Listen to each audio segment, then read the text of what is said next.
So I'm going to be starting a series where I play one chess game and only one chess game every single day. It's going to be a long game. And then after that game is done, analyze every single detail of that game as best as I can at my level of ability until I understand exactly, like I feel good about like how that game ended, whether it was a win or a loss. And the reason I'm restricting myself to one game a day is because I used to fall into this pattern where I'd play chess, like I'd play a game, I'd get freaking tilted out of my mind after like getting flagged or ruining a great position, or maybe even I made a comeback, like I made a huge comeback when I feel like ridiculous that I had to even get in that situation in the first place. Um, and even if I wasn't tilted, like after that one game, like I would often feel really unsatisfied. Like it was, basically every situation, every possible game I played would always lead me to play another game. Let's say I play a perfect game, then I feel great, I'm going to play another game. Let's say I play a shit game, then I'm tilted and I'm going to play another game.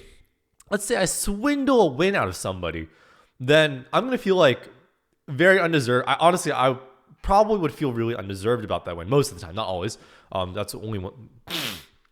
Let's say I swindle a win out of somebody, then normally what happens is I just feel really undeserved about that win because he just like messed up really bad. Or let's say I blunder away a terrible, like an awesome position, and maybe I get flagged or something, then I'm going to be tilted as well. So I don't know. Basically, the point is I'm going to avoid all those scenarios because I do love chess. I think at this point I've been playing consistently. Honestly, even before COVID, like in 2019, I think I started playing again. Um, so let me check my lead chess. Uh, Let's check my profile. So from here I really started playing again like 2020, like April 2020ish looks like. Um, and so I guess actually just after COVID started. So maybe I don't really remember what happened. Uh, but yeah. Anyways, the time control we're gonna go for is a long one. Normally, when I play Rapid, I play 10 minute. When I play Blitz, I play 5 minute. But because I want to be really analyzing this game and really also making good moves while I play, this is going to be a longer time control. I'm going to go for 15 plus 10, which means 15 minutes on each side, and each move you get 10 seconds. I am 1735 in my Rapid, which is the highest I have ever been. In fact, I'm kind of just peaking on across all boards right now. So if I go to let me check out my history. I view my full stats. So, all time, you can see it's been, I wouldn't say meteoric, definitely not meteoric. You can see I tilted all the way down to like 11K here. I tilted all the way down in Blitz to 1035. And in Rapid, I don't think the same thing happened, but definitely, it's been like a slow increase. Rapid, I don't play as much, and normally Rapid, I make better moves and I don't get tilted and fall into those like kind of ditches that you can get with Blitz. But yeah, without further ado, I'm gonna start the game. This is gonna be the first game. I'm planning to stick with this because I know that I have, how to put it. I've watched every Daniel Naroditsky video for the last like 3 years.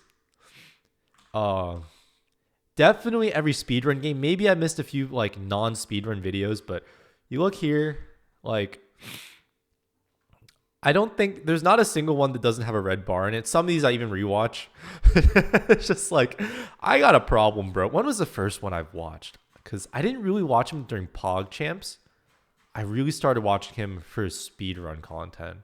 And it's not even really speedrun. At this point, it's just chess lessons. He just plays chess. Yeah, so around here, it's been like 2 years, 2.5 years maybe of watching Danya videos. It's been great. It's been fantastic. Well, I love his videos. I mean, they're very simple. There's not a lot of production, but I love the content, like just the pure content they provide for me. But just his overall like excellent teaching ability. But without further ado, I'm going to try to emulate that as best as I can at my very scrubby 1735 level, which is this is a little inflated right now, but let's go. Let's go. Searching for an opponent. Cap Scorpion. We get the black pieces. We get E4, so I do play the Sicilian. Following Danny's recommendation, I was playing a lot of Accelerated Dragons, but I'm trying to before I I started listening to Daniel's opening recommendations. I did try to play the Nidorf.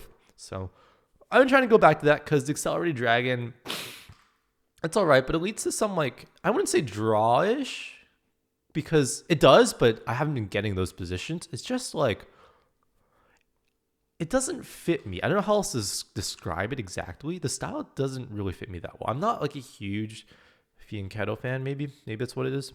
But anyways, he goes for bishop c4. So normally you want to meet this with e6 just to blunt the bishop. And we pretty much transitioned to a Bowdler attack, but down a tempo because we weren't able to play d5. This is the downside of playing the Nidorf because you would love to have played into the Bowdler, but no can. You could also play knight f6 here, hit the pawn. I don't think e5 is scary. e5, d5, takes. That's excellent. So I'm gonna start knight f6. I don't know the theory. I don't know the theory. I'm not Daniel, but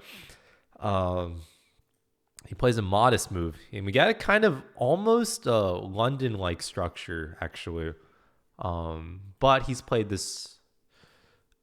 No, not a London. Wait, yes? No, London would be this stuff. So I don't really know what I'd call this. D6. So bishop g5 here makes a lot of sense because he can't bring his own bishop back, but he can bring the knight here to defend and then kick my bishop.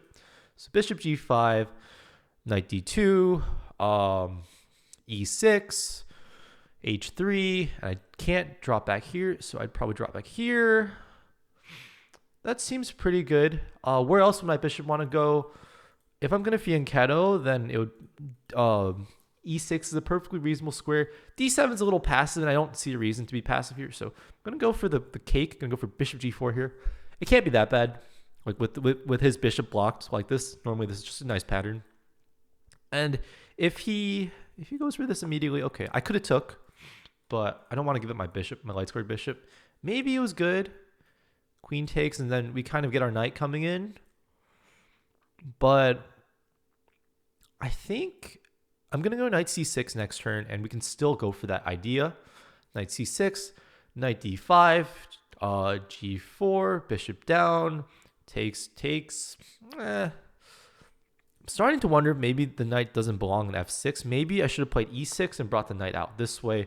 And actually then we can focus our attention on the d5 square. That's like a pretty normal close Sicilian strategy that I actually have played a fair bit because you get it out of the Accelerated Dragon quite a bit if they go for the close Sicilian. Here, I don't know what this move really does.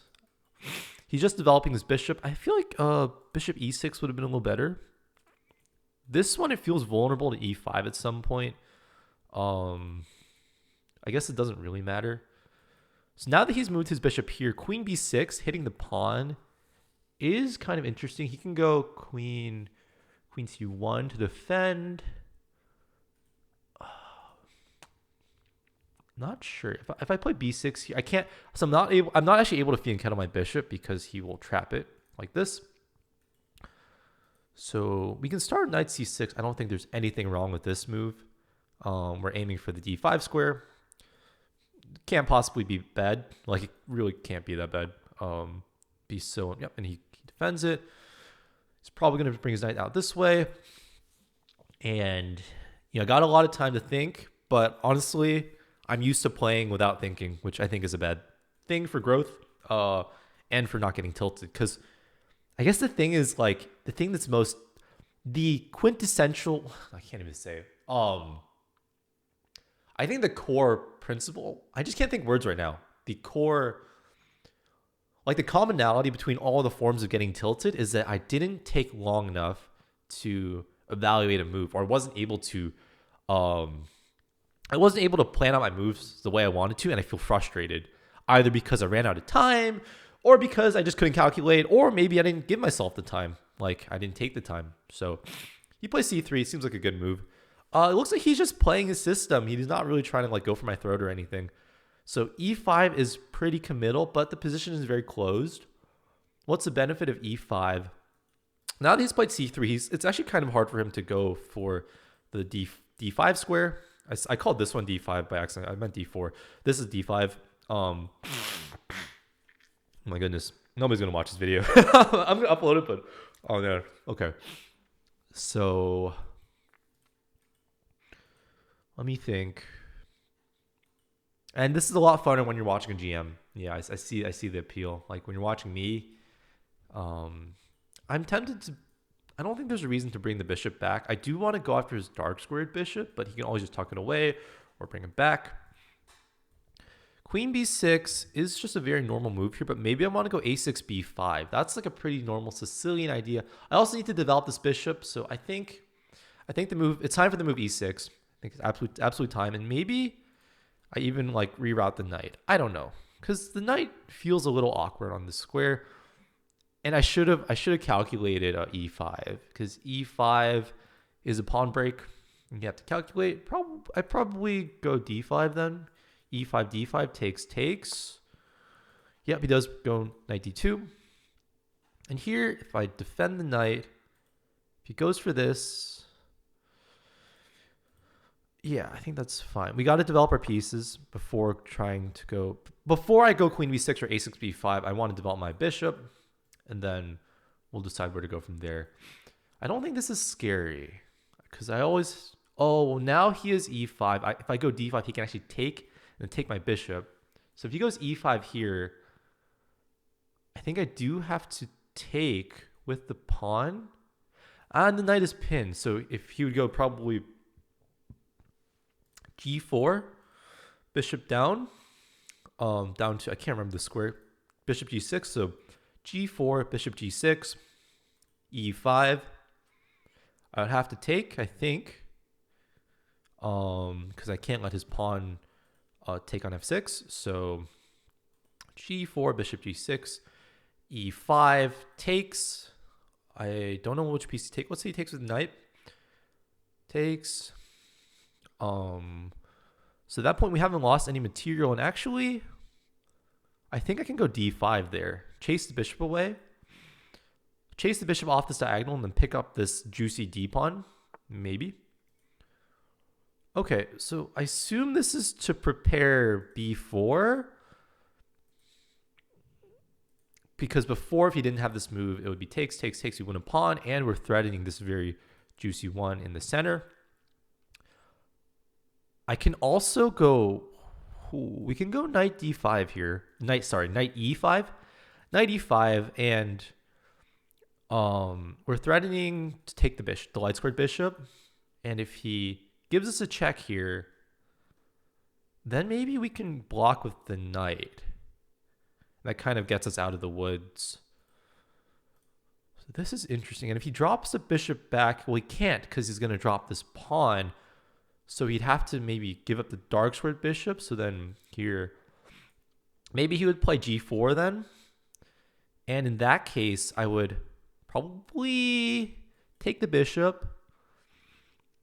If he takes our bishop, I think that's fine, right? We can take the knight and then take this pawn. So knight e5. I'm down on time, of course. But I don't want to automatically play a6, b5, because a6, b4, b5, bishop back. I think that's probably good too. But I'm really attracted to this knight e5 move. So knight e5. Takes, g4, bishop down. Then he can take the pawn in the center and threaten to take our light squared bishop.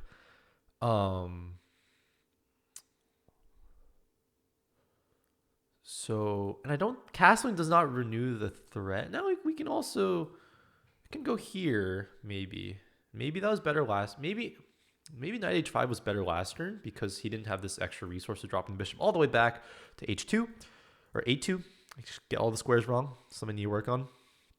But he could always brought the bishop to b3 and it'd always be defended. But I would just snap it up then. Let me think. Queen b6 here. It's not like taking this pawn is very adventurous. Queen b6, b4 takes. If I go a5, I don't like that. I don't like a5. It does prevent that, but okay. I don't think I'm gonna go knight e5. Maybe that's a good move, and maybe this isn't enough time even. I could drop the bishop back, but that seems a little bit. I'm helping him because normally he would have to take a tempo to do that. Okay, it wouldn't take a tempo, but I think castling is probably just a better move. Because make him weaken his king side, right? If you're going to do that, at least. So the problem with castling is, what if he plays b4? Then so he's what's the threat? If I don't have to take back, but if I do take back, he takes back this way, and we have some queen side kind of weaknesses. I'd say it's a weakness, right? He can start like stampeding us maybe. If I castle b4 a6, maybe this is fine. He takes, but then e5 becomes more annoying, but we can swing the knight around. I think it's just castle. I don't think the position could possibly be that dire. Yeah, and this is because this guy's also playing kind of slow, right? Against these guys, you can take your time. So it looks like he might be preparing the castle queen side, but I would have expected queen here. He's getting out of the pin, but he's walking into stuff. Is he or no? So this might be the time for a6. Let's just get our counterplay, I guess, going on the queen side. At some point, I might want to drop the knight down or something, or maybe make some lift. I do see that on the c file, I could put my rook in the c file and then kind of x-ray the queen through a few pieces. E5 is always a move that comes to mind, but it's very committal, and it does open this diagonal up for the bishop, which we put this pawn here for a reason. It dulls the bishop quite a bit. D5 is a move that a lot of the time, what I've read, I don't know how true this actually is. From my experience, it's kind of true. Like if you can play D5 and without like bad things happening to your center, then you pretty much equalize in a Sicilian. I'm just going to play B5 out thinking. I'm a little low on time. B5 is just one of those moves you play. Because it looks like he was preparing B4. So B5, and we're going to start maybe chipping away at his queen side. This is the part of the game where I really struggle. I think I'm good at certain kinds of tactics. I'm okay at checkmating. I'm pretty good at the opening and not even memorizing theory, but memorizing the ideas behind theory. But once we get into this stage where like you need to know ideas of the position, that's where I start to falter. I think part of that is not having formal like training, like not just training. One, not having formal training in this area, and two, not taking the time to train myself in that area. So normally, I lose a game, I win a game, whatever. I click the analysis button, I click through the buttons, and then I go on to the next game, or I don't, or I stop playing for the day, right? Because it's 4 a.m. But I think if I take more time with the computer analysis, I can understand more of the ideas, and maybe I'll even get a book. I don't know. Books are kind of OP, you know?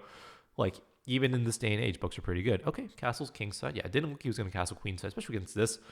So this just looks like a very Sicilian position. I feel like there's definitely something I missed, something I could have improved on in the opening, but I have no idea. Like, at a certain point, I'm sure there's some point I could have played e5 and it would have been good. Just have no idea when that would have been. Just noticing things about the position. My knight does feel pretty strangulated. It only has 2 squares right now, both retreating. My bishop is not really doing a ton. My king is safe. I have this nice little like wedge into the queen side. He always has this threat of e5, and I think he could have played it a long time ago, actually. My queen is still sitting at home base. Maybe queen b6. Maybe I can push something in the center, but not yet. I think dropping my bishop back to pressure this pawn would make a lot of sense because I don't want to run into g4 and have it just be a nasty thing. G4 and then g5. Let's be a little prophylactic. It's a word I learned from Daniel Nierdiksky. At some point, I think I want to push the c pawn. I don't really know the ideas in the position, but I feel like I push the c pawn, I exert pressure on the e pawn. So he's defending. And one thing we can do is go after the bishop. He'll probably drop it back, and then this knight feels kind of silly. At some point, maybe I play d5, and he plays e5. I could probably play d5 here because takes, that just looks good. That just looks really good. And if he d5, e5, knight d7, So the pawn has 2 attackers and 3 defenders, and he can follow up maybe, but it does look like pretty decent. How is there something I can reinforce the threat of d5? It's not a threat, I mean, but like maybe make it stronger. If I move the knight preemptively, can I put my bishop here? What are the weaknesses in his position? Well, this pawn's a little tender, not really tender. Maybe I move the queen up. I don't want to move it to c7 because the bishop is there. I think d5 is probably a move here, just off my intuition. d5 here, and maybe then I go here, and I can play f6 maybe. Rook c8 is a move, and then maybe eventually we get some kind of ideas. Here takes. Yeah, that looks pretty juicy. I like rook c8. I don't think I'm going to be, this pawn is going to need too much defense. Let's go rook c8. Just x-raying his queen. Playing it slow, just like him. Okay, he brings his rook into the game. We're just playing it slow. He's milking my clock, I feel like. But at some point, d5 here. And if he plays e4, we can take and open up the x-ray. So I do want to get my queen out of his x-ray, though. What's the best square for the queen? This one is kind of nice. It's x-raying the pawn a little bit. c5.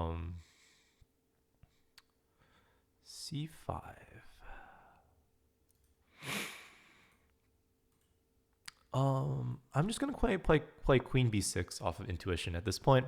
It does lose some control on the d file though. That is one thing I'm not the happiest about. And if he chooses to take, I think we're fine there though. I think black is slightly better here, but it's very even. I mean, obviously the position, the piece count is even. I don't think we haven't traded a single piece. Every single piece is on the board. And it's gonna explode at some point because there's just too many pieces. Eventually, you're gonna have to commit something. Okay, goes after my bishop. Is it time for d5? I don't know if him taking this bishop's even good because he's gonna open the f file. My queen's already positioned to capitalize on that. Is it time for d5? Is it time for e5? e5 takes. I don't think e5 makes sense. I think d5 has to be the move. I'm not even gonna calculate it. It's got to be d5. He's moved his knight away from the defense of the e5 square. So now knight d7 is going to be even better. Maybe f6 is even better. Not that I'm going to need f6. If he takes my bishop here, this bishop is not doing anything. It's just staring at a wall. Now, of course, if he pushes this pawn, then it's pinning this pawn. And we have some tactics. Maybe. I don't know. Yeah, maybe we have some tactics. c5. Like if he pushes here, and then let's say he moves his knight back for whatever reason because he's a dingo. And then I play c5. And then things start to get kind of heated. Just a little bit heated. Maybe we have some like bishop c5 then. Oh, I keep calling this square c4. Sorry, I played c4. Yeah. He takes. We're going to open the f file because my queen's here. Maybe this is better because maybe I want to play f6 after e5. But I don't think so. I think the f file is going to be... It's going to be monstrous, absolutely monstrous.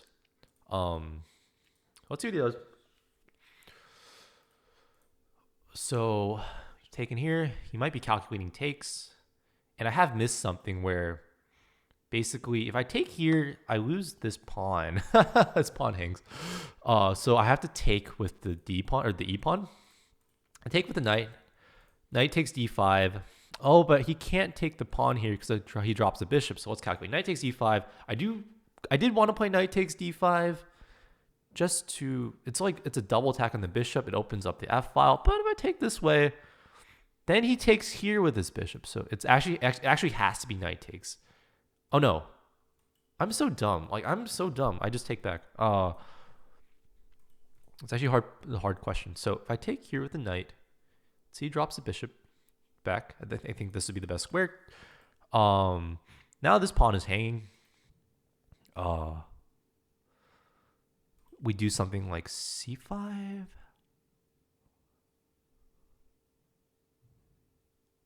Let me think. Pawn takes just feels more positional. And then maybe he brings his knight out. And then Oh, I feel like there's got to be some tactics there. I just don't see them though. Maybe like the knight e4, maybe takes knight 94. Bishop back. What does that accomplish though? Not a ton. I guess bishop back here. Oh, okay. I'm gonna take with the pawn. I'm really not sure what was better there, but I couldn't see a follow up after taking with the knight, and then he drops the bishop here. I don't think there's anything. This pawn just feels like a sitting duck. Now we have this like strong queen side still, and you know the bishop is facing some pressure, but we can move it. It's not like it's stuck here. The knight is defending it. It's not under immediate threat. So yep, and he does actually do this move.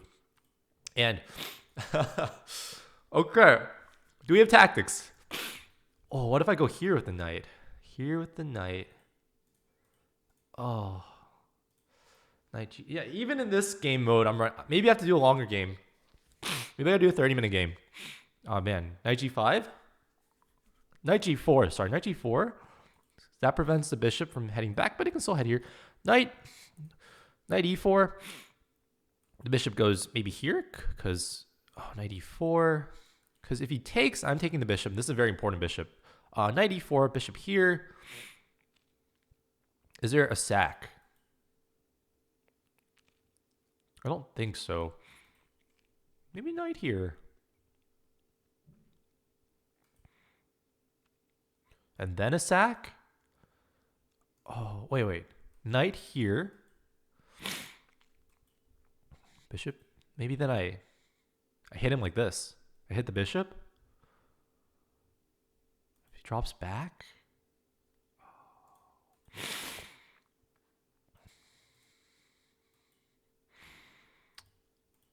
Okay, I think I'm just gonna play this move because we have some tactics. The pawn is pinned, and the knight. I actually think the knight is well positioned, so I'm gonna play this move quicker. I'm running out of time. I really thought I wouldn't run out of time. I play 10 in 5 minutes normally. Now I'm playing 15 plus 10, and I'm running out of time. I think he has to do this, and I'm planning was to blast open the center, because we have this X-ray. We have like this is a pawn break so here. If he takes, I can take this way, or maybe I take with a knight. It just looks like chaos. And if he drops the bishop back, I'm really considering sacking. But we can also play something slower, maybe like this move. Though I'm not a huge fan. Maybe. If he drops the bishop back, I can stick my knight here, actually. Which seems pretty good.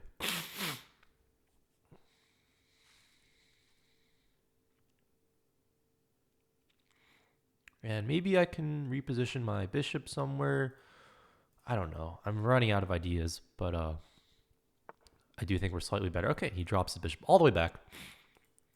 Seems logical. If I play this move, he's going to close down the center. If I sack, I'm like pretty sure that's not going to work for me. Unless it does work though. How does he defend the pawn? How does he defend the pawn? Tell me how he defends the pawn. Tell me. I'm sure this is not supposed to work, but it gives me some chances. I'm low on time. I think I've got a good position. I'm bringing the other rook in. Giving up my X-ray, but he's going to have to... The only way to defend this pawn is to either push it, which doesn't actually defend it, or bring the rook up, which I'm gonna cause some chaos. Basically, we're gonna see where this goes. I need to get my pieces around to the king side because this queen is actually not good on b6. Oh my goodness. Oh my goodness. Oh, he's gonna take here. There's no way. Okay, I gotta go. I lose this game. This is how the series starts with a loss. I'm losing this game, I think, because he's gonna take my knight, and then he's gonna take my. Oh my goodness, he's going after me. Okay, do I have this move? I don't think so. What if I take here? So he is going to take my knight then, hit my queen at the same time. Okay. But then maybe I have something like here.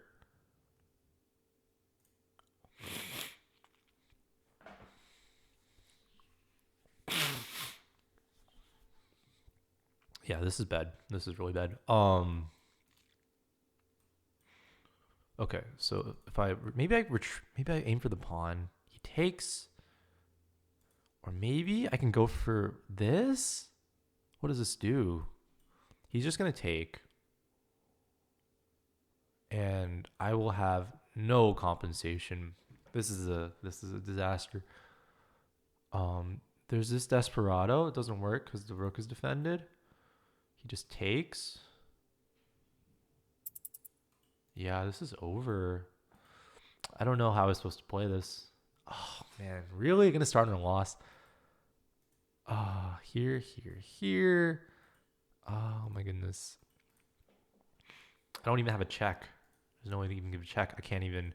If I could put my queen here, I could somehow get it over to the king side, but as it stands, there's just no way. There's no checks. There's nothing here. Here. Then what do I got? All right, we're gonna try this. Then I'm gonna go here, and then that's not even a check though. Yeah, this is no good. He's gonna take. He's got to take. And I just got absolutely thrashed by this 1830. Luckily, I'm not losing a lot of points. He's much higher rated than me. Oh man, but he just played the slowest chess, and then boom, out of nowhere. Like I ran out of time. There's nothing for me to do. Okay, that was an interesting move. He's letting me take here, I guess.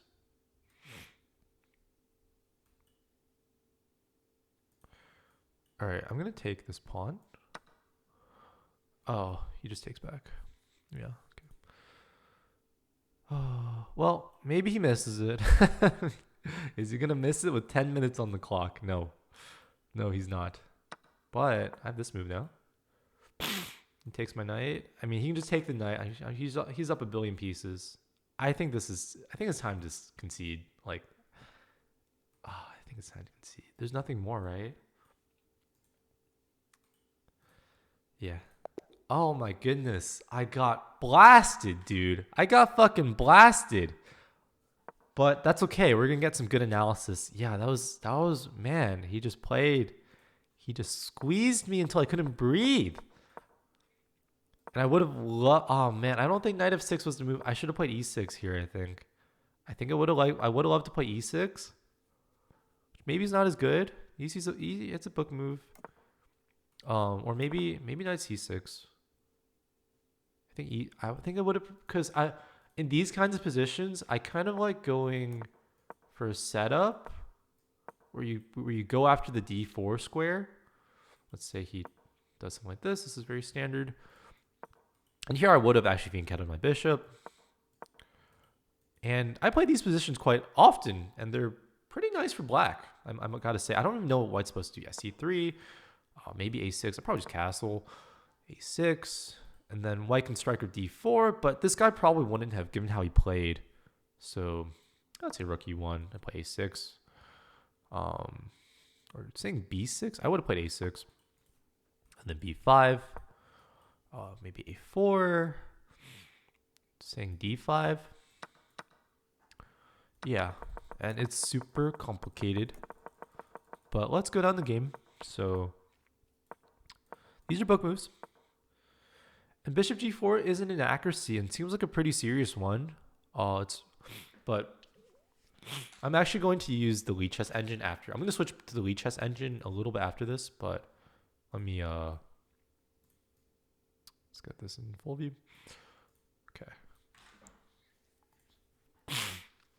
So why is bishop g4 so bad? The engine gives e5. This is a move I was scared of. Yeah, e5. I was gonna play d5. Takes. What's wrong with takes though? Takes. Oh, the classic, dude. The classic. Wait, not this one. Oh, sorry, this one. Wait, this one doesn't work, right? Because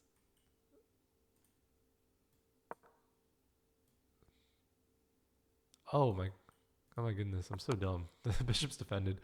The bishop's defended. Okay.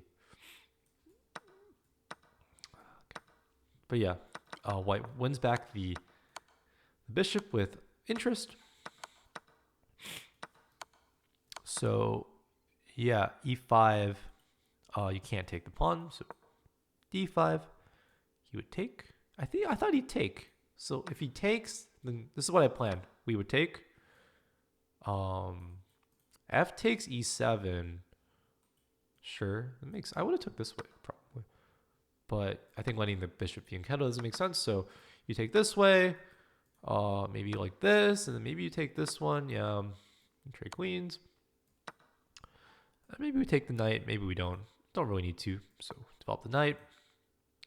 Maybe he brings a rook. I don't know what it's gonna do. Develop his pieces. But this is bad because I would go knight e5 here. A queenside castle makes a lot of sense. But I go knight e5. So apparently it's a mistake. I don't know why. h3. This looks like it wins a pawn. Okay. Anywho, it's not what happened in the game. So, or that's not what is recommended by the computer.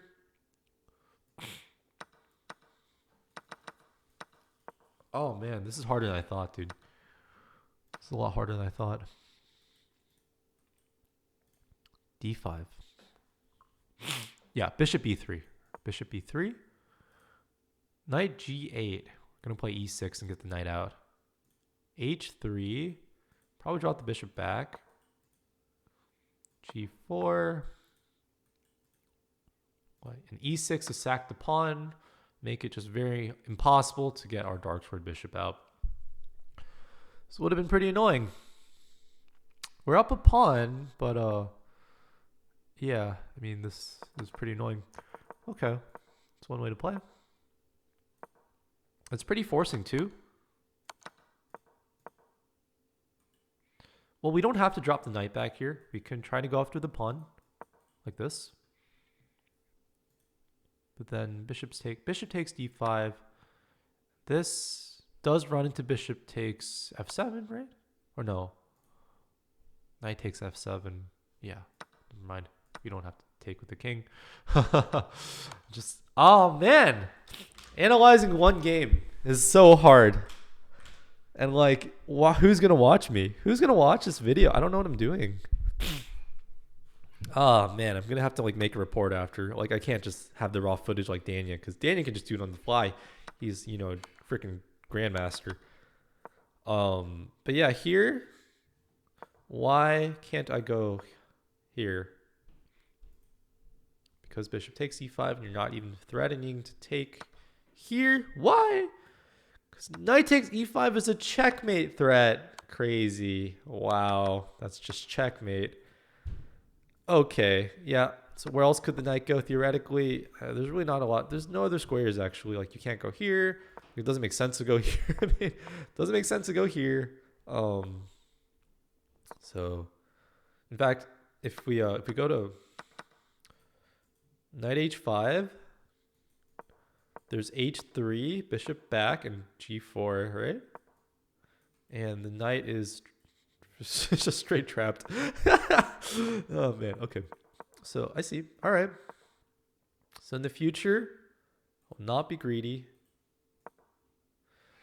I will just play e6 immediately. Can I develop this bishop at all? Or maybe I'll play, I think in this position in the future, I'll play knight c6. And best move apparently is just castles, e6, bishop f4, castles, e6. And I'm surprised bishop f4 is recommended. I feel like this is not a good square for the bishop, but I mean, e5 is never good, right? It's like hard to be good. But it just feels a little flimsy, like, and you're staring at this pawn. I guess the d6 pawn is actually a weakness though, eventually, because we're going to want to play e6, and then this becomes a weakness. More so of a weakness anyways. So anyways, next time, just play knight c6. But in the game, he doesn't play this very nice move, e5. He plays h3, which is natural. And I keep the pin, which is natural, but not great, because it should allow, yeah, it allows e5, it allows g4, followed by e5.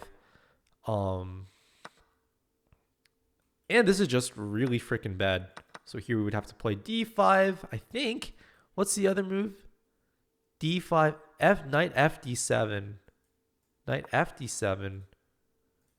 So previously this didn't work. Why didn't this work previously? So in this version where they play e5, knight f d7 doesn't work because of bishop takes f7. And here it's knight g5 check, the usual.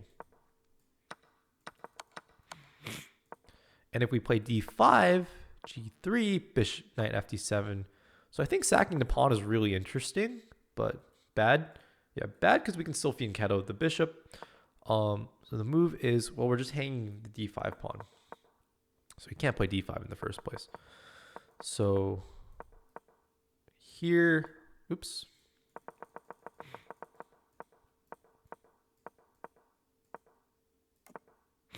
Yeah, actually, I'm going to switch to the Lichess engine because the Lichess engine is a lot more powerful. It's a lot more powerful in terms of calculating shit. So, alrighty. The game. What was the game? We played with the black pieces. Opponent went for e4. I played the Sicilian. Knight f3. I wanted to get a Najdorf. He goes for bishop c4. This doesn't have a name. And here I debated between the three main moves.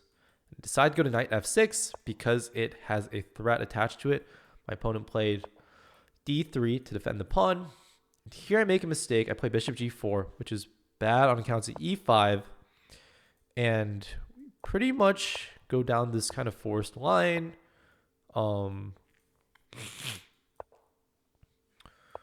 Where my dark square bishop ends up getting buried.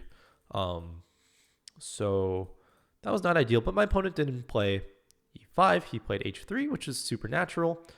And instead of taking the knight, I thought I could keep my bishop on the diagonal. He did not go g4, though. But if he did go g4, I think we run into e5 still, which this just looks really bad. You know, you can take the bishop, you can take the knight, ruin our structure, and target it. I mean, not just ruin our structure, but target the c pawn immediately. This is just a lot of trouble. It's not hard to see. This is like really annoying. I don't think it's losing or anything, right? Like, are we losing here? What if I just develop normally? I think white will eventually put on the pressure, right? Yeah, he's going to start eventually. Let's say I make a waiting, like just move my rook here. Eventually start marching my pawns down. He starts, not my pawns. He starts marching his own pawns down. And let's say I don't play this move h5. So I just move the knight back, trying to go for like, you know, some kind of fork idea. We're still losing here, by the way, which is hilarious. It's not really fork, but it eliminates the light square bishop, which maybe is not an important piece. But just waste time. Yeah, white knocks down our king side. So yeah, if I waste time, white will knock down the king side. So that's a no-go. And here, starting with g5, which sends the knight to d7. Then like these ideas, oh man, they're just so hard to deal with. Like they're not things I would ever think of to play, but because it looks like, can't I just block with the knight, right? But then f4 comes and like it's like, okay, I mean, well, I just drop the knight back, right? But then he takes. Now my bishop's stuck. Like the pawns just start marching down. But there's one more variation I wanted to check, which is, yeah. So here the top move of Lichess is knight after d7. The depth is not very low, but why is this bad? So there's this kind of fork, because if we move the knight, he's going to take. Or I guess, can't we just take with the bishop? But then it's just ugly. It's just ugly, right? White has a huge lead in development there. So if we take with the pawn, we kind of have a similar issue as in like this variation where my dark sword bishop is just never going to leave its home. So that would be very tricky. Let me see if we can get back to the game. So yeah, g4 was pretty nasty. How does the computer combat it? Knight f to d7. What would I play here as white? I'd probably play knight c3, which now black is better. We pin the knight. And wow, just very quickly, like white needs to make use of his initiative immediately. Get his knight off of this kind of, very undefended square. Go after the bishop. And now the bishop doesn't have this square available. Could try to make some kind of lift, but then this is kind of like an idea you see in the Trompowsky. Once they play h6, you take, you weaken the f, like you completely screw this diagonal over. This dark square bishop is buried. I don't need to analyze too much further here. So the way the computer deals with it is e6. Say he takes our bishop. Apparently there's just nothing here. This doesn't look like nothing. It looks pretty scary, but knight c6. And yeah, let's say white plays in the most aggressive way possible. I think we're getting ready to castle queenside or, yeah, breaking the center. So this is not scary. Well, not that scary. So the computer move here, let's say f4. It seems most to the point. It's saying I can castle, I assume. I don't think castling is a good idea. Yeah, castling is not a good idea. We're still under a lot of pressure, but developer knight. And now the computer plays, starts pushing pawns on the queen side. I think anticipating some kind of like castling. Because now this is a little scarier with the pawn on h4, or a4. But yeah, the computer just wants to like play b5 and do like Sicilian stuff. And it's pretty clear white is better, like more comfortable. Like look at this huge space advantage. Like just compare the placement of the pawns. And these pawns, they're not very weak. Like this pawn is well defended. This pawn is well defended. It's probably going to be pushed. This knight can, I don't know what this knight is doing. I guess it's just harassing the bishop. And there's eventually this break. Yeah, f5 is like always an idea. If I just shuffle the king, f5, yeah. f5 becomes this really annoying move. Taking doesn't really help. You can try to save your bishop like this, but then it gets really ugly really fast. So that's not really an option. How am I going to do this video? Oh, man. Okay. But all these are good to know, but it wasn't what happened in the game. So here, I believe my opponent played c3. Yep. So he played c3. What did I play? And I think, yeah, going through the game again is a good process. I'm pretty sure I just played e6 here. Yep, I want to get my bishop out. I think he castled. He or she, don't know the gender. Nope. Knight d2, knight b to d2. Here, I'm pretty sure I got my bishop out, but maybe I developed my knight. Wait, actually, this isn't even the right order. So at some point, I played knight c6. Wait. What's the order? Oh, he played bishop f4. That's just not a move that makes sense to me. Yeah, I feel like this is like a really weird square for the bishop.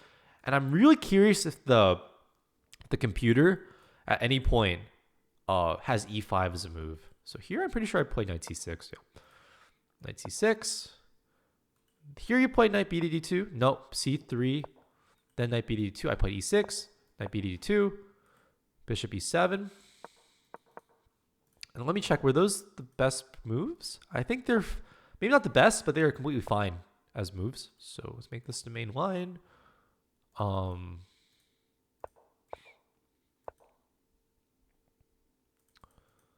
knight c6, totally understandable. Knight b to d2 and c3. c3 makes sense, but I think it's not that great.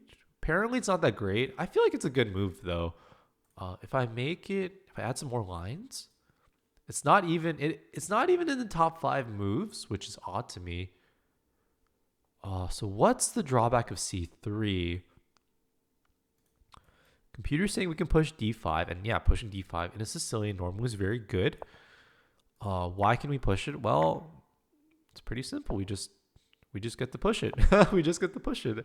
And there's not a lot to write home about. I should have just pushed d5. I feel like that's a very elementary move the more I look at it. Just push it.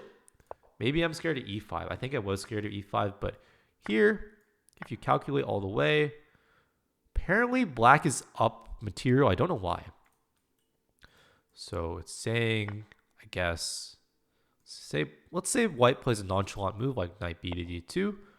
So e5 is a move, and we can just take this pawn. So maybe let's say they take here. We can trade queens. e5 is a move. And apparently bringing the bishop back, which feels very natural, is bad because the knight starts getting kicked around. So you see here, the knight only has a few. The knight has its squares pretty restricted by our pawns. I think the most natural would be to bring it here. Oh, but it's pinned. The knight is pinned. So the knight is pinned. So yeah, the knight is pinned.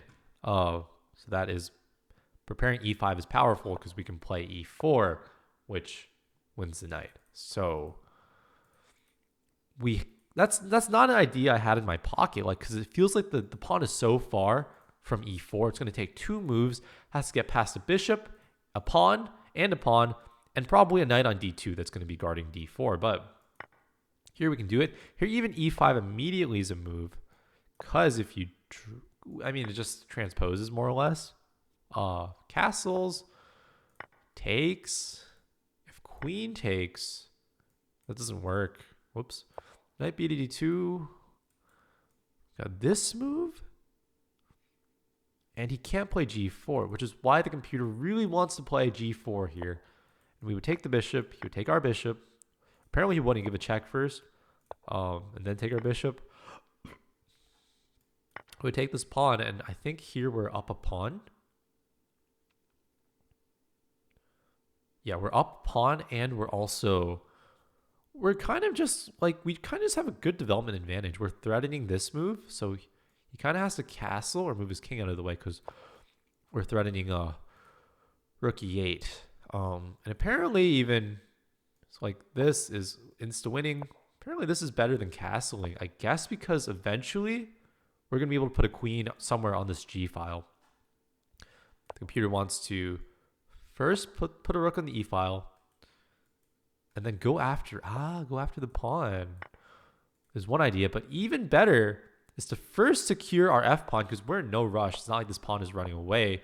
This loses everything. So yeah, now we take the pawn. Wow, incredible.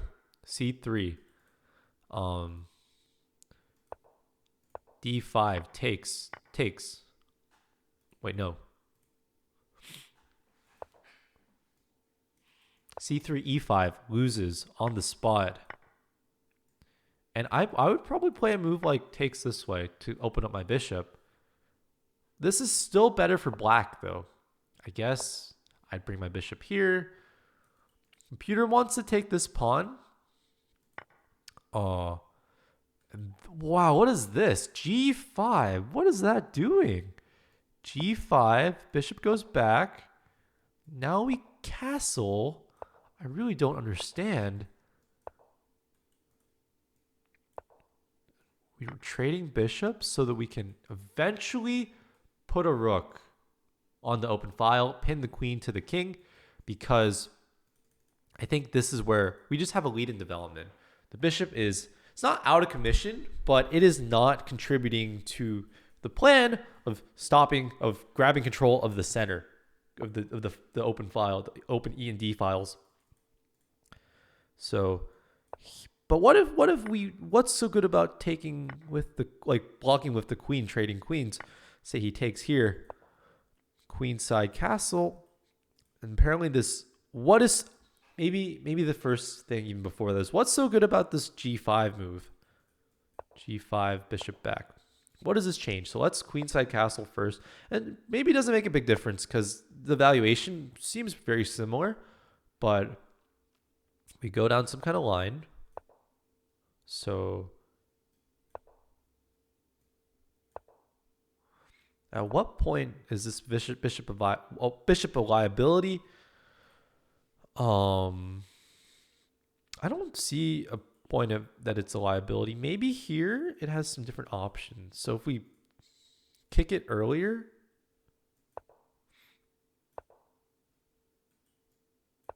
we don't have to move our own bishop. So we get to keep our bishop on this diagonal. I think it's probably just a bit more active than here, a bit safer. I don't know really. Yeah. So d5, e5, takes. And even if we play it simple, we go here, he castles. I don't even take the pawn back, let's say. We trade queens. We castle. This is equal, which is fine. But at some point there was a chance to get an advantage. So takes. I would take like this 9 out of 10 times. I would take to open the center. And I don't think this check is not something everybody would play. I don't think everybody would play this. So I think most people would just castle. Here, taking this pawn, it makes a lot of sense actually. So but we take this pawn, we allow him to bring his rook in. Maybe I probably wouldn't do it. But apparently that's very important because here, if we let him take, we don't want to trade queens. So this queen is part of our advantage. Apparently g5 takes. Here, actually, we're doing good. I don't know why. Why is this g5 move so important? So let's take the queen first. First of all, this is bad because it gives him control of the file. But if we don't play g5, then his bishop is free to move around the cabin. Here it still is, but we can kick it a few times. If I castle first, g5 is always on the table, so, but it doesn't have to go here. It can also go here. It can also go to g3, and here g3 is not as appealing because I guess f5 and f4. Oh, I'm never going to get... I wanted to just fully analyze one game, but this is never... I'm never going to get down to the bottom of this, I think. I need to figure out a way to analyze where... I think I need to stay relevant to my game. No, I need to analyze in a way where I learn as much as I can without getting overwhelmed. So, which means kind of, I think, like... maybe taking one or two things away each time from a line. So I don't need to remember every single detail from the lines we examined. I think first takeaway here is that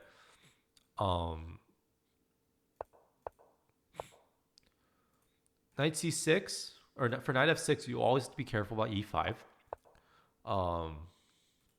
And playing e6 soon is normally a good idea, and you need to be very careful about putting your bishop on g4 because e5 can make stuff go boom, and it can be bad.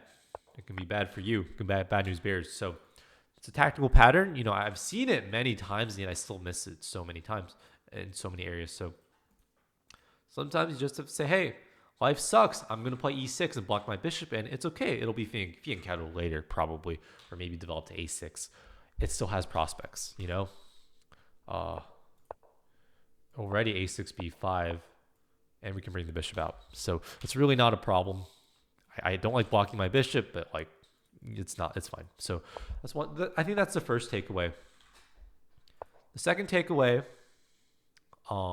besides the power of e5, when your bishop's only being defended, like when you just have this kind of pattern where like your knight's defending your bishop and it's being x-rayed by the queen. You guys are making x-rays with each other. Again, g4 and e5. I think these are just things you need to keep an eye out for. My opponent didn't play it, but scary. Bishop c4 or bishop f4, not the best. I still haven't uncovered why, but yeah. So the first takeaway is basically be careful about e5 in these kinds of positions and putting your bishop on g4 when your opponent can take on f7. I think the second takeaway is d5, like looking checking every single turn whether or not I can play d5. So here, I could have played d5 and basically equalized. So after takes, there's not much for white to do here. Like the bishop's being threatened, so to drop it back. We're gonna play e6, and this is just fantastic. This is just great. I mean, it's not winning. It's even. Slight edge to black, apparently.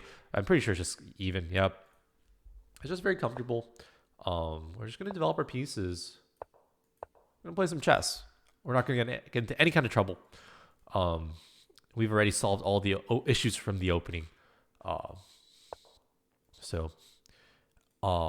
And the move I didn't calculate was e5, but if we calculate a little further, the third takeaway is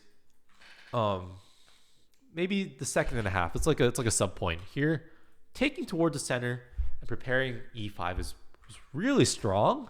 I guess maybe it's just like when you have a bishop on c4 and a knight at f3 that's being pinned, e5 can be really strong, even if it seems like it's going to be really hard to get the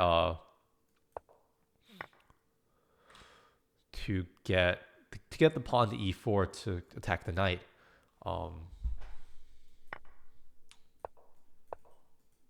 And shouldn't be scared about these positions because this is a winning endgame, or I guess queenless middle game. Why is it winning? I'm really not sure actually.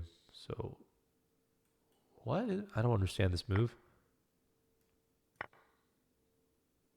I don't know why I didn't understand that. It's just take. The knight is pinned, so you can only take with the king, and it's defending the knight. So, and even these kinds of endgames, which I generally avoid with a long stick, you can still win. It can still be like very winning. It does not even like through a pawn endgame grind, but you can still just win through piece play. So this is very powerful. Like this is a lead in development that it's hard for me to quantitatively to understand, but to quantify. But it's when you look at it a little more carefully, it's very palpable because these two pawns control all of the squares in the center that the knight wants to go to. Not all of them, but a lot of them. The bishop makes up for the light squared weaknesses that maybe the knight would want to jump to. My other bishop can come out to this diagonal after the bishop moves back. We can also play a5, just explode stuff.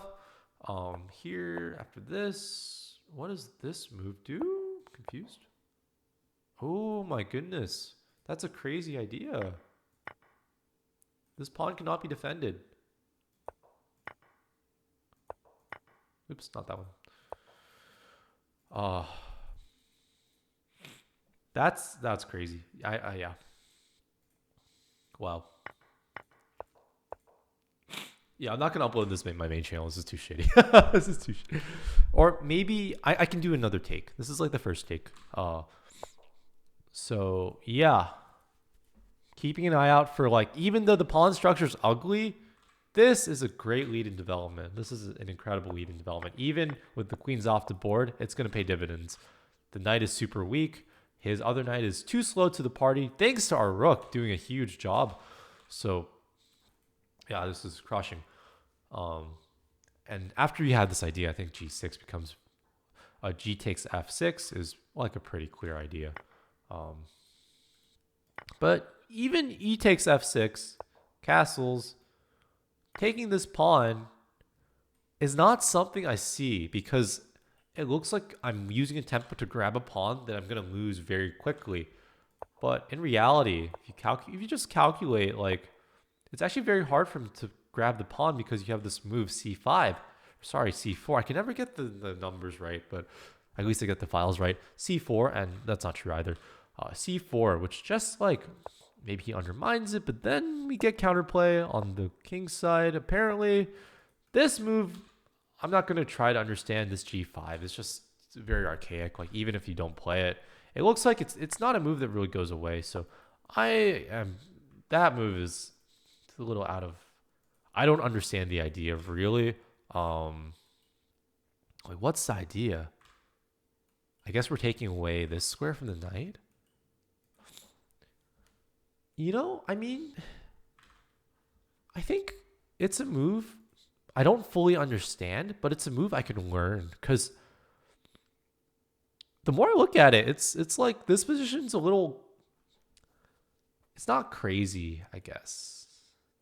I was gonna say not the move, but the position is crazy. It's not actually a crazy position until you play G5.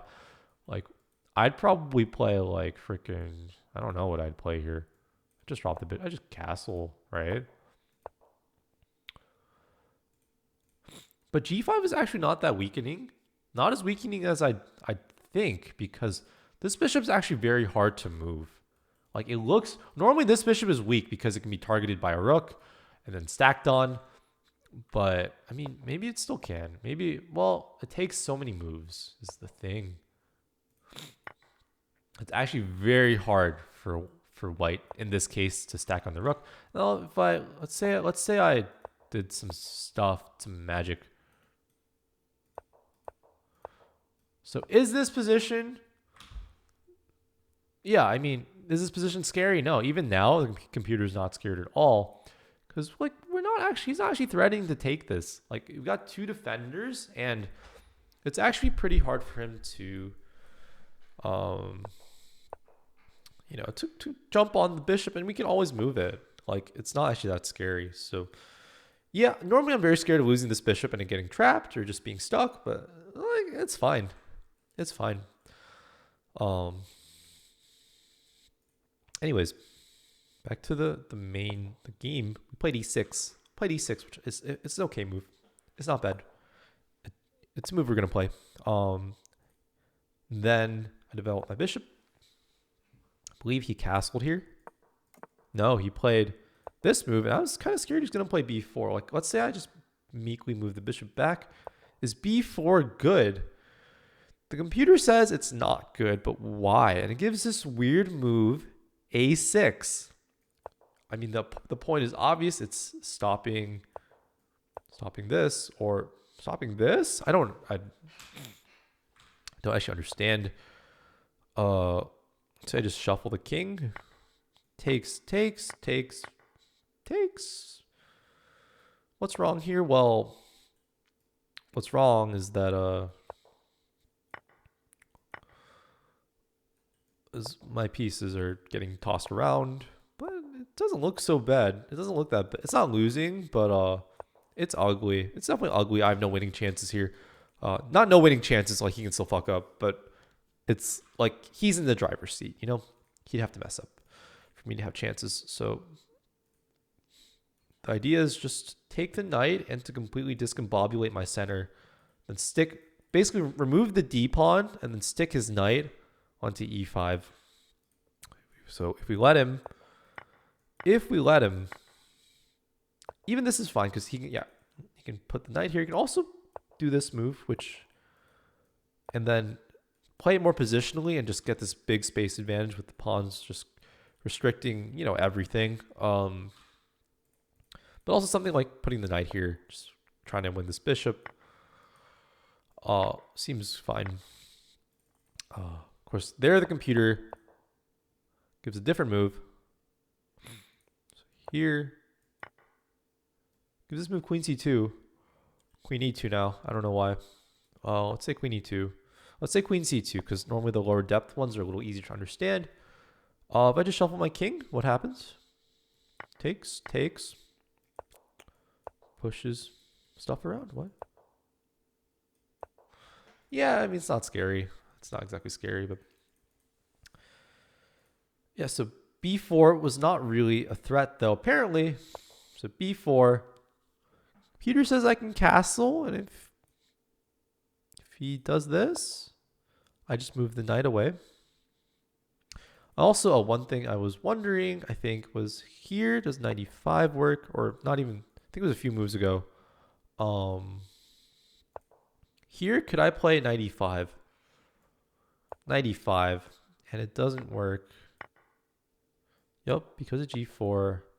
This is just really bad. Actually, I can't even believe I can totally believe I considered it, but oh baby. All right, I'm glad I didn't play it here. So are we scared of b4?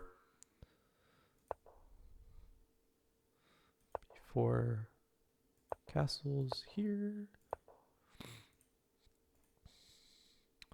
Let's say he takes.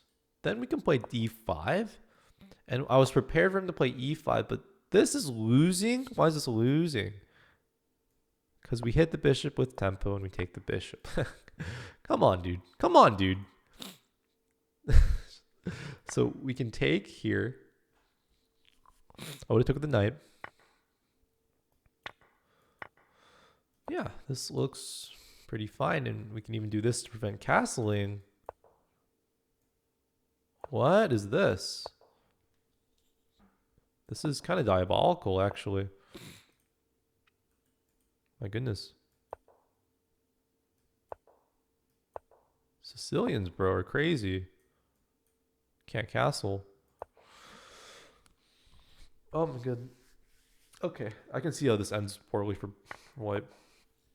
Oh, can't even do that. Oh my goodness, I'm so bad. I'm so fucking bad. This is why you can't make chess videos. If you're bad at chess. Okay, well, I see how that's good. So here, b4 is not even a little bit scary because of d5. And actually here, I'm wondering why not d5 immediately? Why do I have to wait for b4? I don't think it's because I need to wait. I think it's that I need to castle. Even then, we don't really need to. But he can fuck up our structure. We castle first. Oops. We castle first when he does this. So we don't want to allow him to do this to ruin our structure. It's not a big deal, but okay. Anyways, what did I play here? I think I just castled. No, here, yeah, here I castled, which is actually the right move.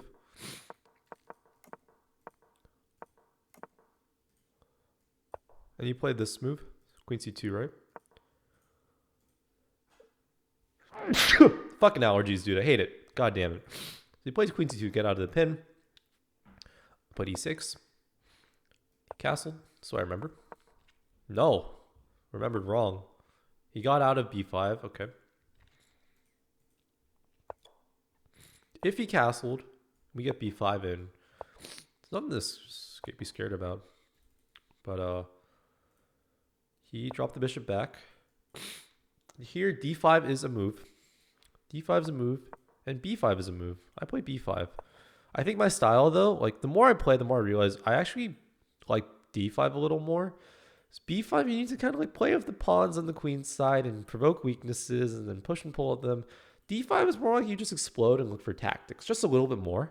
Not that there aren't tactics on the queen's side, of course there are, but yep. Here I dropped the bishop back, which is fine, but D5 is a move that makes things go boom, and E5. So here, this is what I was talking about before. We would have dropped the knight back. And why is this better for black? Why is this better for black? Why is the computer playing this weird move to guard the queen against my bishop? Let's say the black shuffles his king. We have this move that, yeah, C5. He moves the king again. You don't even take here. I think taking here is good though, right? So it's crushing, actually, because you can't move the pawn. The idea, we don't even take here. We just hit the rook, and we're threatening some kind of check. Wow. So let's say he plays a different move, right? Still go here. Come back. And yeah, it's just pandemonium. It's not pandemonium, even just, we're just absolutely demolishing the D pawn. The pawn on D3 is not happy. So why does this stop that? Well, we still play C5. Now the queen can go back, and even if we take the pawn, it's not that bad. White can eventually, white can reclaim it like this. So we wouldn't do that. Probably bring our knight out. He closes down the center. Take the bishop. Take the knight. Leave the bishop pair, which is good. Alternatively, we put our knight in the center. I like this a little more. We stick our bishop here. This is a very sticky bishop. Very stinky stick. This bishop is never getting moved except by a knight. In order to move it with the knight, the computer's going to have to like do this kind of stuff. So, yeah. And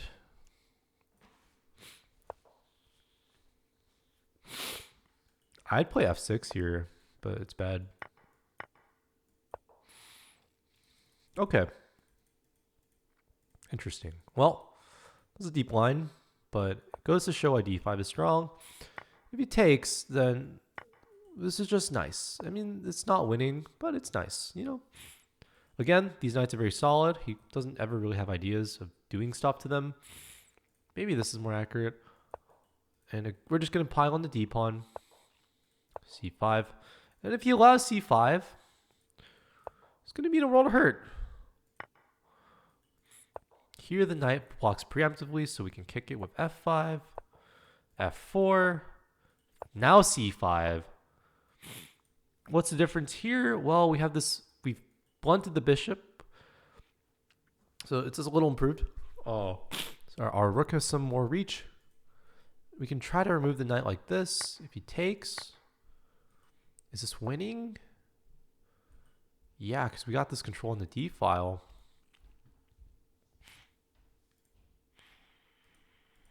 Now, why couldn't we do that in the other line? So in this line, why can't we go knight here?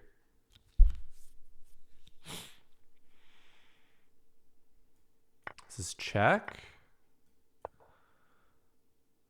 We compare these positions. What's the difference?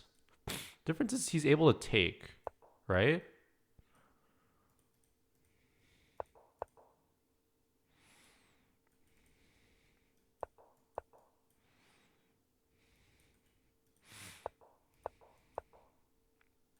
The difference was he was able to take on c5. Now he doesn't have the option to take on c5. If we go back.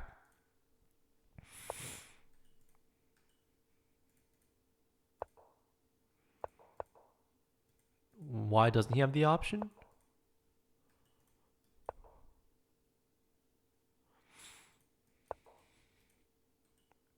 Because the knight is defended.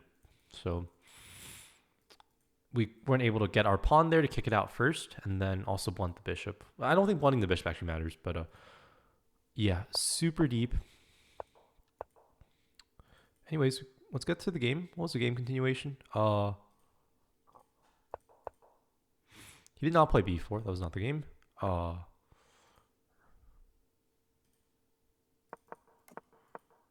b5 castles. So I actually castled earlier. So it was a3. My God. I'm miserable, dude. Fucking sniffles. A3 castled.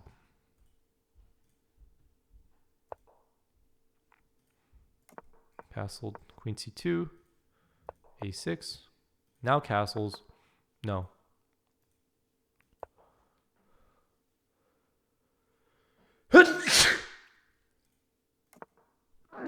b5 and then castles. I'm going to examine this move order because it looks a little fishy.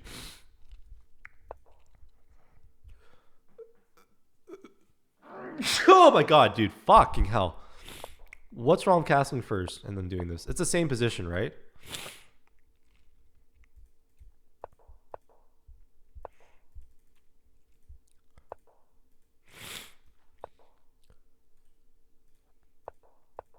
It's the same position, but we don't have to play b5. We play d5. I think there's a difference. Anyways.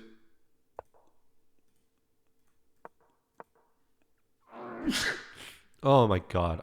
I hate fucking spring, dude. I love some parts of spring, but like the allergies are just the worst. Oh my God. Okay, and here I played rook c8, which is not a bad move. I was at a loss for ideas. I think he brought the rook in here.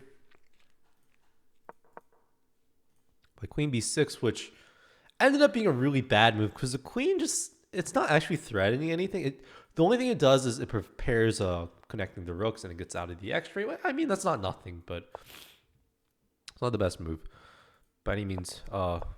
This would have been reasonable. And he ended up playing knight a4, right? Yeah. He got all the right ideas. He just, you can tell when they're positional. So the actual moves are, yeah, I mean, h6 makes a lot of sense. Going after his bishop doesn't feel super smart, if I'm being honest.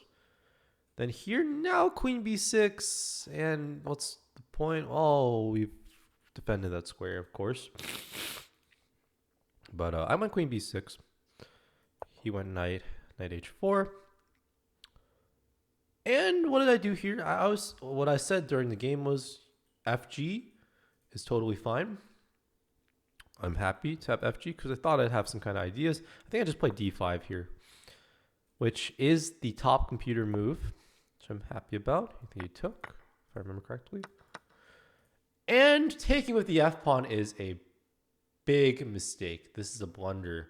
Its only move is to take with the H pawn. So we're going to examine this. Took with the F pawn. And what happened after? We see what happens after. We take with the knight. I thought he couldn't take this pawn because I would take the bishop, then... Wait, what? Wait, I'm so confused. So...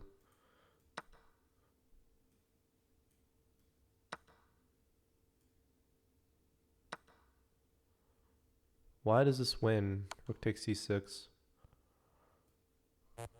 Oh, it's a check. Oh, damn, I missed that, bro. Oh, the bishop. Absolutely killer bishop. If I had c5 here, it would be a different story. Let's say like he shuffles his king and I have c5. Now this doesn't work. Because the bishop is blocked and we even have some kind of shenanigan. Does this work? No. Okay. But yeah. Okay. Interesting game. Anyways, let's get the real game. So FG. Yeah, wow. I mean, it felt wrong. I thought he couldn't take, but turns out he could. So this ended up being the game. And I believe here what he did was he brought his knight out to f3, I think, if I remember correctly.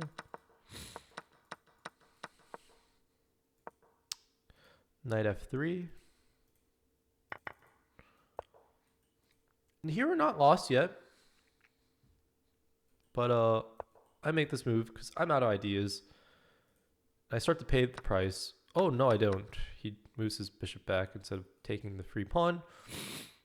I guess it's not free. It's a little... it comes with check. No, I mean, it's just free. Just a free pawn. If not even just free, it's a free important pawn. It's like a free trip to Disney World. But instead he moves his bishop back and should give me a chance to play c5. Which doesn't solve all my problems, but it does help a lot. Okay. I see. Yeah. Bishop takes d5. Good move. Good move. Oh, man. Holy shit, dude. Oh, my God.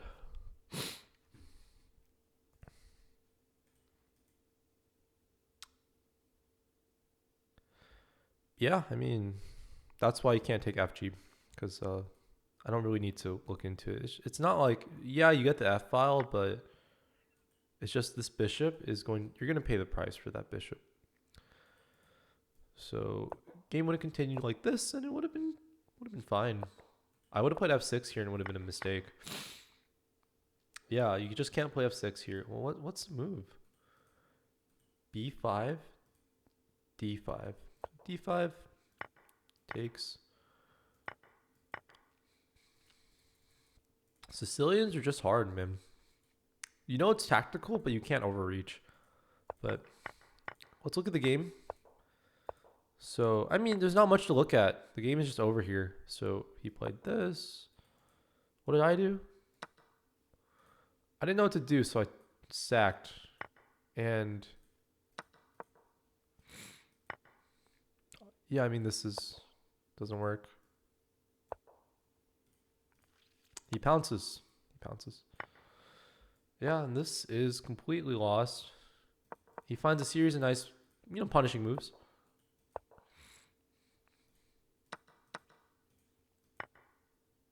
There is just absolutely nothing for me to do here. All right. That's the game for today. I don't know if I'm going to upload this. Not because I didn't win, because I couldn't analyze it properly. I couldn't say anything meaningful. I don't know. Let me replay the game one more time. I mean, the point isn't really to make a YouTube video. The point is to get better. Let's replay the game. Sicilian. Play d6. I want a Najdorf. He doesn't let me.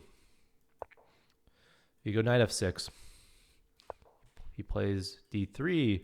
I make a mistake. I play bishop g4. Should have cost. He should have played e5, but he didn't. He kicks the bishop. Very natural move. Now here should go g4, and then g4 of tempo. Free up the knight, and then go e5. And he's just going to roll me down the center. More or less. I can show this real quick. If we take, then this is clearly really annoying. It's not losing, but you don't want this. This is losing. You gotta do like this. And then here, even he can start trying to steamroll us. We can't take this pawn. We gotta like weaken our king side like this. Here, the knight's actually lost. We try, if you try to move it, so we have to counterattack the bishop, and now like he can take our bishop, weakening the e pawn, making this really ugly. A weakness, and he can move his bishop back to target it. It's really not great. It's not a party. Here we drop the pawn, threatening checkmate, so we have to guard against it. And the fact that we're even alive is astounding to me here. Like that the game isn't already over, but it'll be over. It'll be over realistically soon. Like I would never make it this far in terms of finding all these moves. So yeah, but instead, not what our opponent did. Instead, here, I believe he played c3. Let me double check. I believe it was c3. No, this is not a move I can remember because it doesn't make any sense to me why you put your bishop here. You played bishop f4. And eventually, this is a bad move because it runs into e5. So eventually it'll run into e5, and not just e5, but e4. With the knight pinned to the queen, winning the knight. Or, not that it necessarily will, but it's a threat that is very possible to happen. So here, I play knight c6. And I think here he played knight b to d2. I believe he played knight b to d2 here. No, he played c3. I played knight c6, c3, c3 to control the central squares, but this isn't good. Not because it's a terrible move, but it allows us to basically equalize with d5. Here, white has to move the bishop because it's being attacked, and trading bishop for knight is not a great idea. You probably just end up moving it anyways or something like that. Even giving queenside castle as an option. So d5 equalizes here. It doesn't win, but does equalize. Instead, I play e6, which is a good move too, but not winning. And here, my opponent, I believe, played a3, which kind of looks like it prepares b4, but it doesn't really prepare it. No, he played knight b to d2. I think I played a6 here. No, I developed my bishop. Both make sense. It's pretty normal Sicilian moves. And then here, a3, right? Yes, a3. I was like thinking, what is his idea here? Is it to really play b4? But if I castle and he plays b4, it's not actually good for him. So takes. Looks like he has some kind of pawn mass, but we break free very quickly with d5. Yeah, I mean, even this weird move, knights on the rim, but yeah, I mean, this is fine. In fact, white is a little worse. If he castles here, drops a pawn. So yeah, I mean, d5 is just a very important move. You need to check that every single turn and include it in all your calculations. So b4 is not a scary idea. I wasn't sure if it was scary, but I decided castling was probably more important, or getting counterplay. What did I do here? I castled. And b4 is not scary. I think my opponent played queen c2, which I felt a little aimless to me, but the chess.com engine likes it. Here, I think I played a6. I was going to play a6 and b5. I played a6. My opponent dropped his bishop back preemptively. Sure, nothing wrong with that. I played b5.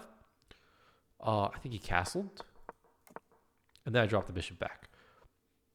My opponent castled, and then at this point, I was pretty much out of ideas. The only moves I saw, there's d5, and there's dropping the bishop back, which is what I did. You could also make lift. You can also bring the rook to the c file.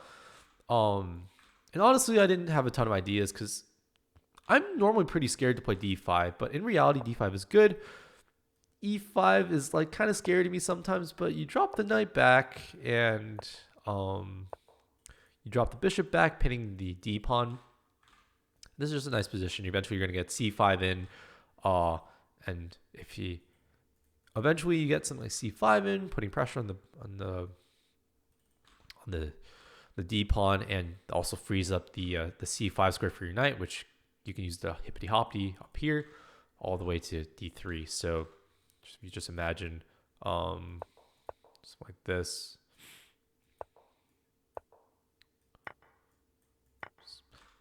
Ignore the fact that he took my bishop. So yeah, that would have been pretty good way to play, but I didn't do that. Instead, I dropped the bishop back first because I was out of ideas. Let me check. That is what I did, right? And here he could have. One reason this move is bad is because this bishop is very important for pressuring these weaknesses. They're not weak, but they're kind of like these pawns are the ones we're going to be attacking, and chipping away at, and eventually making weaknesses out of them. But he can go after my bishop, like this, and this is very messy. But he does eventually get rid of our light squared bishop. Oops. It's not like winning or anything, but it is taking away a lot of our counterplay that would come from d5 and opening up this diagonal that's x-raying the queen. So I didn't see that. Let me make this the main line. Said our opponent played rook e1. And here, an important move is actually h6, making some lifts. So if knight h4 comes, you can just drop the bishop back. Because this diagonal, I didn't value this diagonal enough. I didn't place enough value on it. I didn't cherish it enough. It's really good. And also, I missed this too. We're threatening this fork. Though apparently there's an even better move. What is this? Knight h5? Why is this better? I mean, yeah, you're just winning. Okay. Other thing I'm missing is that we have this discovery setup on the knight. If the knight is not able to immediately snatch up the bishop, it is misplaced. So an important move that I have a lot of trouble playing are these kind of lift moves.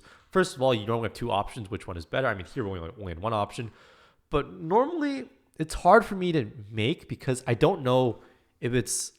I normally feel like I'm just wasting time when I do this, when I could be like doing something in the center, like getting work done in the center. But realistically speaking here, there's not a ton of ideas. And this bishop is so important that if you remove his counterplay of removing it, you have a lot more time to work in the center. So imagine something like this, then d5 becomes much stronger because this bishop exists and it's good. So yeah, I didn't play that. Here I think I played rook c8, which apparently is also pretty good. I didn't like it though. I felt like it was similarly aimless, but I just really am...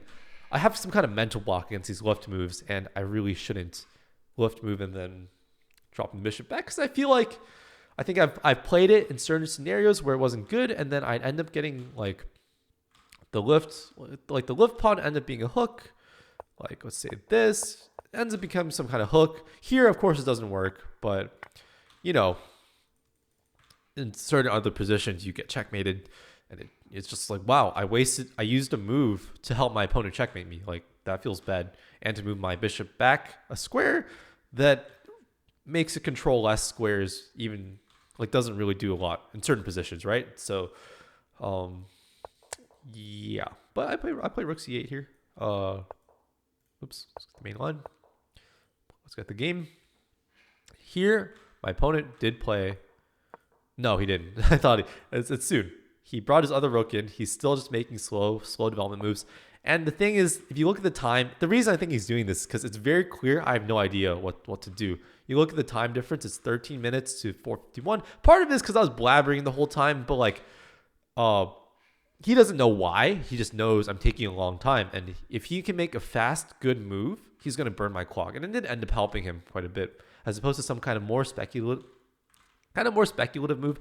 I mean, knight h4 is not really speculative, but you do need to think about, like, do I actually want to spend 2 moves to, like, move my knight here to take his bishop? Or maybe this knight is actually very important for, I don't know, controlling squares. I don't really know. Like, there's more thinking involved than just like, oh, this rook is not doing anything. Let's move it into the center where the action is. Like, there's almost no drawbacks. Every move has a drawback, but it's so minimal compared to knight h4, which there's very clear drawbacks of putting the knight on the edge, but you calculate a step further and snapping up the bishop. But maybe this bishop's actually useless because it's staring at a wall of pawns. Anyways, I digress. Yeah, he's just burning my clock. And I think here I played a very bad move. I played queen b6. The chess.com engine says it's okay. I think it's really bad. The Lichess engine agrees. I say it's really bad because looking down later into the game, the queen was not really doing anything particularly useful on b6. The only thing it's doing that's really useful is potentially going after the f pawn, the f2 pawn. The problem with this is that I need to play d5 and d5 and c4 in order to get that done, and we're just not ready yet. And the queen is more useful on the d file, I think, for pushing d5, which is more important than putting the queen in b6. So I think here d5 apparently is not a move, because he doesn't have to take. If he did take, yeah, we're immediately better. And you go back a few moves. We basically, every time we play d5, we basically get this position. The reason it's not good here is because he can eliminate our light squared bishop. So h6, just a crucial move. I'm just so reluctant to play, but I have to recognize the power of this bishop. Like, it's important. Okay. But anyways, played rook c8 and then queen b6. And here I think our opponent finally did go after the bishop, because what is he going to do here? He doesn't have much to do. Like, is he going to play d4? Like, this move is shit. He's going to play e5? Like, yeah, this doesn't look good either. Is he gonna? He can't make Luft anymore. Already did that. His rooks are in the center. His bishop's on a fantastic diagonal. Maybe not fantastic diagonal. It doesn't look fantastic now, but it ended up being fantastic. It's. I think it's still a good diagonal, even though it looks like it's biting on granite. It's basically only biting on granite if I can get the moves d5, c4 in, which I was not able to get. And especially if he eliminates this bishop, then d5 and c4 lose a lot of their power, because this diagonal is very important. So, yeah, I mean, what else is it going to do? Like, there's not a ton. So, from that perspective, this is a natural move. And here, we need to play d5. Basically, we need to get some kind of counterplay as soon as possible. We need to work on opening up our queen and benefiting from... I was going to say the F file, but we're not even able to... I don't think we're able to play it. Let me see. D5 takes... Yeah, here FG is still bad. FG was a mistake I made later in the game we'll get to, but it was bad. The reason for that, after takes... So the rook can come in and infiltrate. And I think he just doubles, and it's a lot of pressure. This square, to summarize it more succinctly, we lose control on the d6 square, which is where a lot of our pieces are actually living right now. And we have a h pawn there, which can be 1. So there's just a lot of long-term weaknesses there. And also the bishop is targeting this diagonal, so you don't want to weaken it. So even though it feels like, oh, I should be able to, use my queen and the rook. Let's say white wastes a move, and we get c5. And the problem is that he can even So the computer's giving takes, but you can even just close down the center. And maybe it's not winning for white, but like whereas black has to redirect pieces, and black has time to redirect pieces apparently, which is I think why it's fine. But or maybe even chip at it. I don't know. But this is just never gonna yield any fruit. So that's why the bishop on this diagonal was crucial, absolutely crucial. But I messed up. And here I did take with the F pawn. And we're going to see why it's really bad in a few moves. So our opponent. And here, after takes, I thought briefly about taking with the knight, but it's a horrible blunder. I thought white is not able to take the D pawn because we'll take the bishop. I missed this crazy move. It's not crazy actually, but I forgot about this this diagonal because it's a discovery. It's a discovered check. I forgot about it because I used to have 3 pawns in this diagonal, so I thought I was completely safe from this bishop. I'd brush it out of my mind, but no. It's actually just waiting the whole time.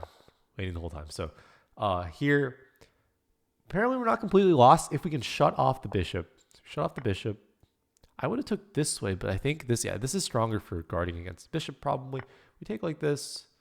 Also controlling the E file. We take, stuff is starting to get ugly. Like if I make a silly move, I think this is winning still. Yeah, like everything is winning for black here, or for white.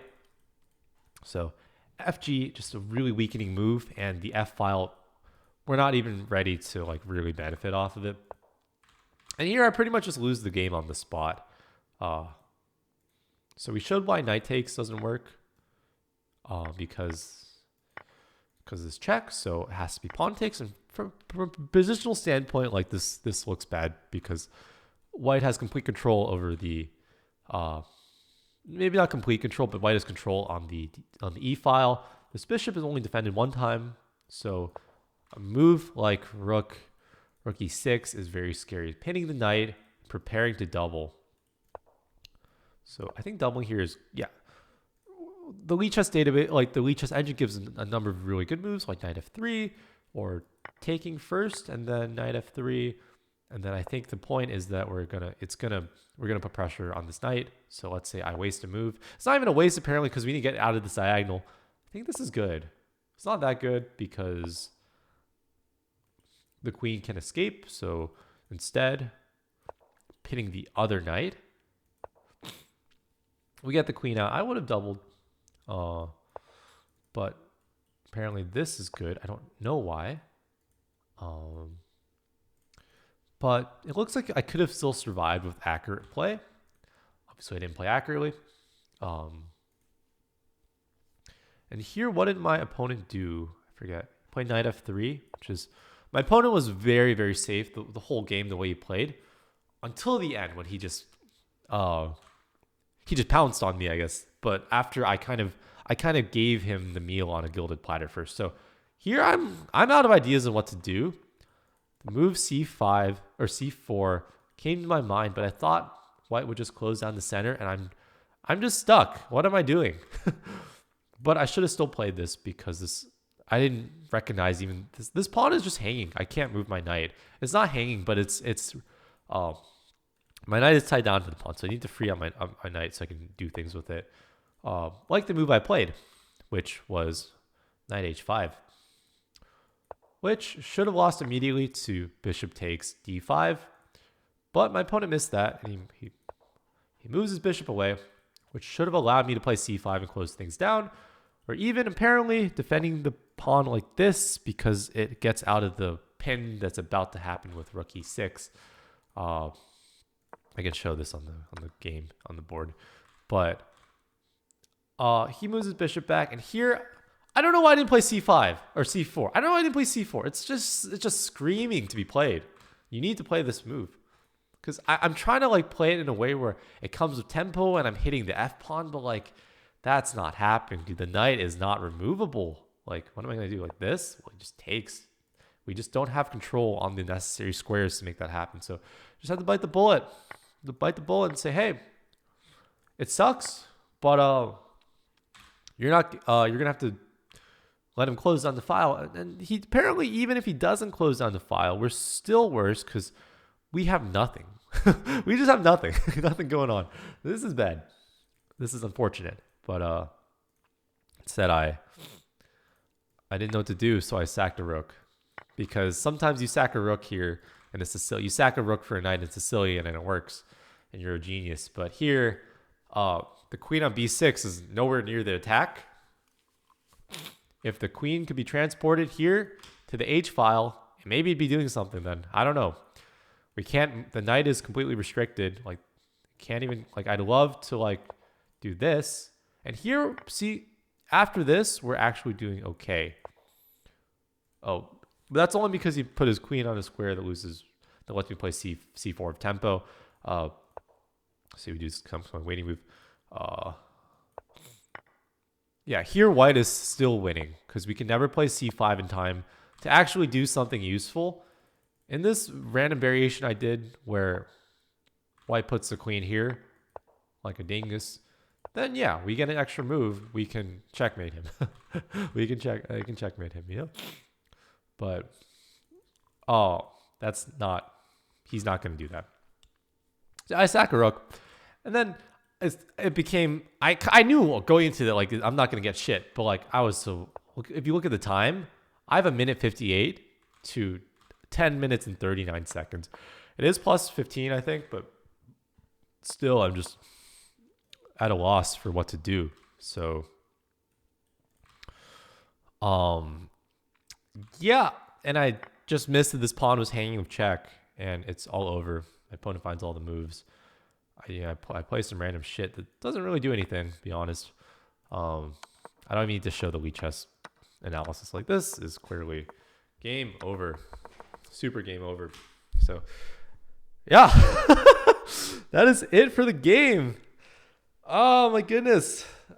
I feel better now, though, that I got to analyze it fully. This has been an hour and 47 minutes. So, hoping it wouldn't take this long. Obviously, I can't upload the full thing to YouTube. I mean, I can in the archive channel, but like on my channel, like, I'm not going to do that because not only is nobody else going to watch it, I'm not even going to watch it. Like, that's too long. Even when I'm looking back in time, that's too fucking long to make any sense of.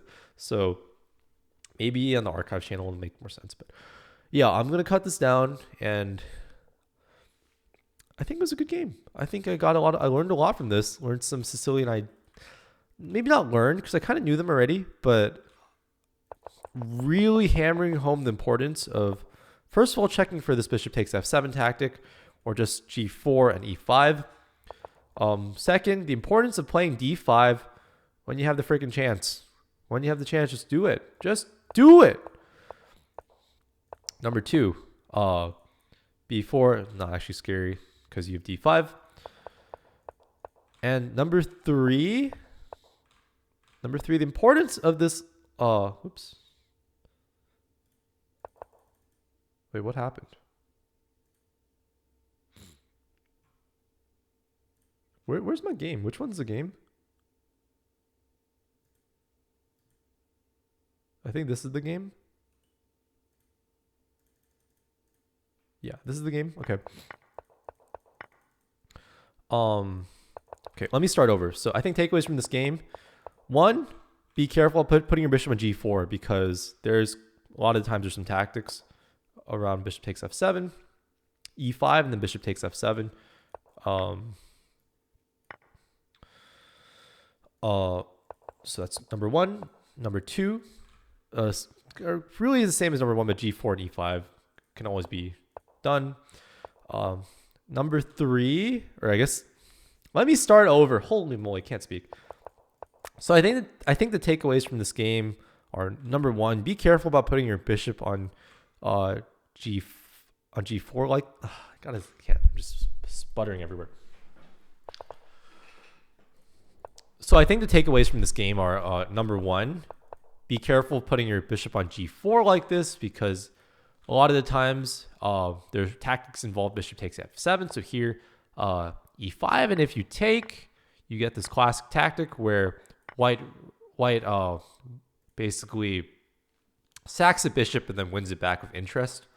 And if you go here, if you go d5, you're basically in a lot of trouble because you have to undeveloped knight. Let me go back, sorry.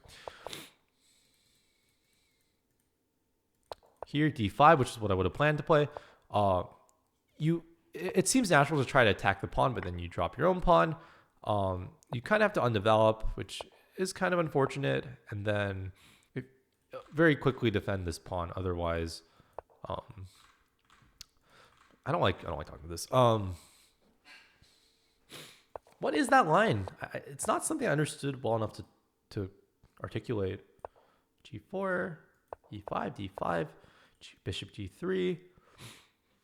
And here I would have been tempted by a few moves. So like one is just takes, but this is losing in horrible fashion.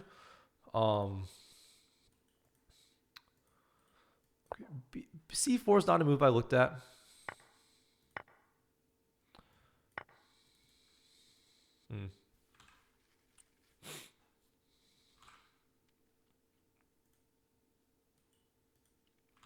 So I think the takeaway here is that you have to undevelop your knight. And d5 doesn't work, even though it works in many openings, because the bishop can just drop back and you have to undevelop your knight. If you go knight d7, you drop the pawn. And if you go knight back here, you don't drop the pawn. You don't drop the pawn, but white gets some kind of big leading development. So let me start over. So I think the takeaways from this game are, one, you need to be careful about putting your bishop on g4, because here e5 is very scary. Oops. If you take, bishop takes f7 is the usual tactic where white sacks a bishop but then wins it back with interest. And if you play d5 here, you end up having to undevelop your knight, because if you go knight d7 trying to win this pawn, you take here, white can actually sack the queen, because if you take the queen, this is a checkmate threat. So you see this kind of checkmate in the Caro-Kann as well, I think. But yeah, basically in some openings you can play d5 you can meet e5 with d5, but in this one specifically, or like this specific line, you're not able to. So something to be careful about is just e5. And here, g4 and e5.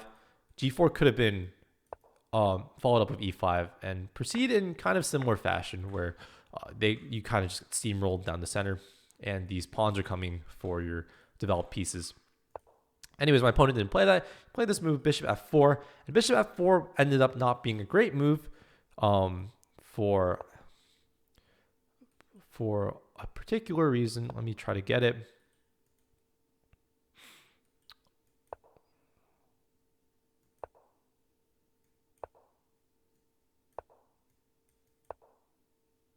I can't find the variation I did, but bishop f4 can be a uncomfortable move in these kinds of positions, I think, because at some point, if we imagine a world where where we play d5 and this e pawn is gone and we get our pawn to e5, then if the bishop moves, we're one step away from going to e4 and winning the knight. So there's some variation in here. I couldn't find it, but it's worth looking at. Here, a thing to notice that b4 is not scary, because castles, b4, you can take and just go d5, or even go d5 first. And this is not scary by like any stretch of the imagination. Oops, sorry. Because you kind of just get the position where you would have played d5 earlier. And that was a takeaway from a different position, which here, instead of playing e6, when you can play d5 in the Sicilian, you generally should, because you just end up equalizing pretty quickly. So something I missed, I didn't calculate that. Here we go for counterplay. I think the most important thing, actually, I'm taking away from this, because it's a completely new idea for me. All the other ones I've kind of seen before, but this bishop is very insanely important in this position.